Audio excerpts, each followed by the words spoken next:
In this video, I want to share with you 5 truths that I've learned from being laid off and then this past year being in a new job. I was at my previous job for 23 years. And for close to a year after that, I was trying to find a job. So there was a lot of downtime, a lot of learning. And this past year, almost being in a new job, they're just things that I've learned over that time period and realized even being at this job that I wanted to share with you. My name is Kristol.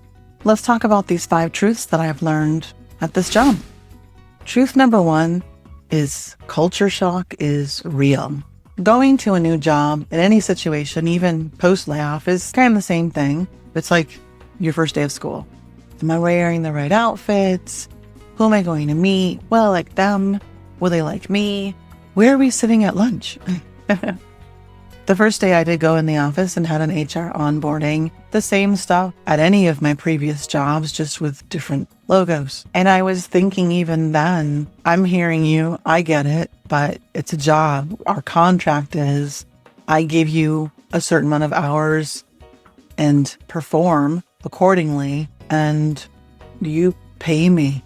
There's no loyalty beyond that on either side. And it just continued after that. All of these corporate things, from the town halls, team meetings, corporate bonding sessions, I think we all get that they're kind of hokey, but I didn't really listen, I think, or realize as much. Whatever I heard pre-layoff, now when I hear them, this is how much money we make, team player or go. But either way, you're replaceable, which you know, but I think I know more now. It's enjoyable to listen to what's going on with things and how much you have to rebudget, tighten the belt, while you're also on the other side talking about some new jet you bought. All of this just feels louder now, if that makes sense. Just the politics of it all, the team playerness of it.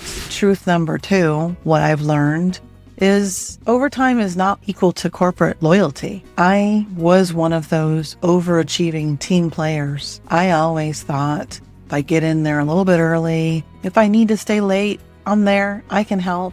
If I am a team player and I do all these things, then I'm invaluable. I'm irreplaceable, as it were. I'm really busy. You can't get rid of me, but I was laid off.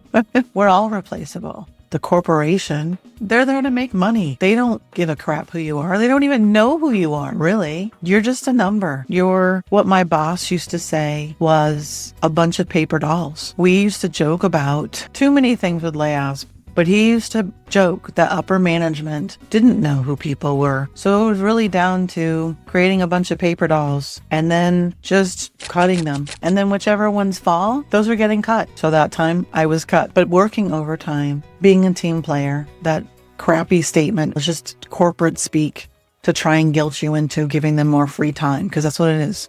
And you're ponying up free time of your life to make them more money. My time is valuable. It's not measured in me working overtime. I work very hard during my 40 hours, and that's enough. Truth number 3 really saddens me. People don't change just because I did, because I learned these things. When I started work, one of the things I thought is knowing that there were other overachievers, and they're still there. They're everywhere. I tried in the beginning to say something when I'd see it, like, why are you staying late to do this thing? There'll be new drama next week. It's fine. You can wait for the next bus. Take your vacation time and don't check in. You know what vacation means, but it doesn't land. They don't see it. They're not ready to. I wouldn't have either. Post-layoff, I do, and my time is precious. I work hard during my 8 hours, and I have put in overtime, and now I clock it. I'm just evening it out. But I can't get other people to realize that until they're ready to. So I just lead by example. I will log off on time, or I will say, I'm leaving. I was here early and I worked through lunch, so see ya. I did have way too many meetings like this, but one such meeting where there was something crazy that had to get done. We just found out about it in the afternoon, and we're all talking about, gotta get it done. Let's go. Overtime, working, we're all in. And I'm like, yeah, I'll do what I can, but it's 5 o'clock. I'll work just on this, but it might not get done. I'll look at it in the morning as soon as I come in. And one of the people was like, you're going to leave at 5 o'clock? You must not have enough work then. No, I have plenty of work and it'll still be there tomorrow. I don't feel guilty about that. I would have felt guilty before. I've set that boundary and I stick to it. And no one's saying, Kristol, you're not getting your stuff done, because I do. Truth 4 is that the layoff clarity will stay with you. And I love that for me. My layoff was awful. I don't know of anybody that would really say, whoa, fun times, must do it again. It's stuck with me. It's helped me when I have stress at work. Pre-layoff, I would think about it off hours. It bothered me so much, the politics of it all, and why isn't this working? How do I handle this? Just all the things, really worrying about work. Post-layoff in this job, I'll stop myself from starting to get too stressed about it or thinking about it too much during work. Is it really worth the mental anguish, the gray hair? Am I leaning back into that corporate bowl? Because really, at the end of the day, what does it matter? I can change it or not, but more than likely, it's just going to happen again. The better way is to try to change the process, not to just keep holding it in. I think it's definitely helped in being able to get things done. That sucks. Can I solve it? Moving on. End of the day, whether it's 5 or 3, when that laptop gets closed and I turn the power off, I don't even think about it anymore. Closing the laptop is okay, done. Now it's Kristol's time. Truth 5 is you're still in control.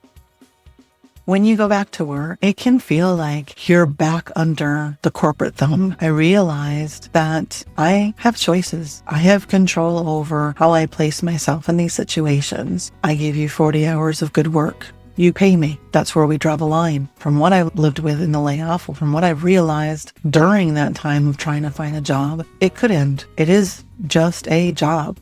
They don't owe me anything. I don't owe them anything. That's something to think about as well. I set boundaries, and that's important. I'm important because paper dolls, at the end of the day, that's what I equate to them. If you've been laid off and you're getting ready to get back out there in a job where you're just in your current job, burnt out, these truths, start setting boundaries. Being a team player doesn't mean giving all your free time. It's your time. So my question to you is, what is your passion? What's your fun thing? Whatever it is, if you're not sure, you need to stop and think for a minute. Let me go spend some of my personal time on me, because you are worth it. I hope it helps. If you are almost back in the job, keep these truths with you. Pay attention. Don't put those corporate glasses back on. Keep that clarity. So appreciate you watching. My name is Kristol. I've enjoyed having you here today.